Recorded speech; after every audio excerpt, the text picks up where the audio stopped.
போரின் நடுவிலே 234 தொகுதியிலும் விஜயினுடைய தாவேகா தோல்வி அடைகிறது. தலைவன் மாறிலே கூட்டம் சேர்த்துட்டா அது ஓட்டா மாறாது. ஒருவன் பசிக்கன 234 இல்ல 10 கூட முடியாது தனியா நின்னா. வேட்டை தூக்குது உங்களுடைய அடுத்த படத்திற்காக காத்துக்கிட்டு இருக்கிறேங்க விஜய். நரிகள் கூட்டமோ அரசியல் அப்படியே முதல்வராயிட்டு வழியில் கிடக்குது. சினிமாக்கார வந்தா ஜெயிச்சா அப்படிங்கிற வரலாறு கடைசியா எம்ஜிஆருக்கு மட்டும் தான் இருக்கும். நீங்க எழுதி வச்சுக்கோ. குருதியாட்டமோ காட்டு நடக்குது. ரெண்டு நிறுவனம் என்ன சொல்லுது, அவர் தான் முதலமைச்சர். இப்ப இது எவ்வளவு பெரிய காமெடின்னு மக்களுக்கு தெரிஞ்சிருச்சு. வாடைகள் 100 வந்து போதவில்லையே.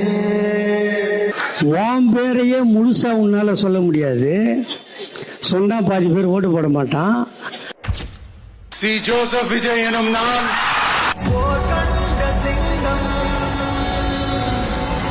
தமிழ்நாட்டு அரசின் முதலமைச்சராக உறுதிமொழிகிறேன்.